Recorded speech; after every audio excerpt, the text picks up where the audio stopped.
నన్ను రోడ్డు మీద ఆపి పట్టుకపోయి ఎమ్మెల్యేని కూడా చూడకుండా కాలు చేతులు పట్టి గుంజుకపోయి పోలీస్ స్టేషన్లో వారేసారు. ఆ రోజు పోలీసు వాళ్ళు మంచోళ్ళు ఎట్లా ఇరి ఇవాళ నేను ఠానాకు రమ్మంటే నాకు వెనకాల 10 మంది వకీలు కావాలని అడుగుతున్నాడు ఆయన.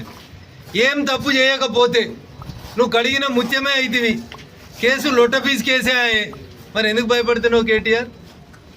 ఇలా హైకోర్టు కూడా ఎఫ్ఐఆర్ని కొట్టేయమన్న మీ వాదనని కొట్టేసింది.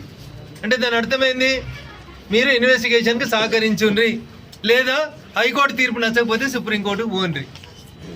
ఇదే కేటీఆర్ గారు వారం రోజుల కింద ఇంకో మాట అన్నాడు, జైలుకు పోతే ఏమవుతుంది, జైల్లో మంచిగా వాకింగ్ చేస్తా, యోగా బాగా చేస్తా, ఇంట్లో నాకు మనశ్శాంతి లేదు, మా నాయనో దిక్కు, మా చెల్లో దిక్కు, మా బావో దిక్కు నన్ను బాగా రాసి రంపాన పెడుతురు, జైలుకు పోతే ప్రశాంతంగా ఉంటా, గట్టిగా తయారు వచ్చి పాదయాత్ర చేస్తా అన్నాడు.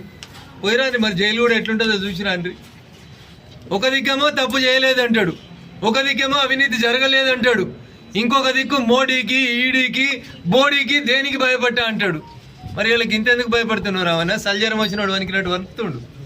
కావాలంటే మా మనోహరాబాద్కి వెళ్ళి ఇద్దరు డాక్టర్లను కూడా పంపిస్తాం. ముందైతే నువ్వు పోలీస్ స్టేషన్కి పోయి చూడు, పోలీసు వాళ్ళకి చెప్పు ఏం చేసినావో చెప్పు.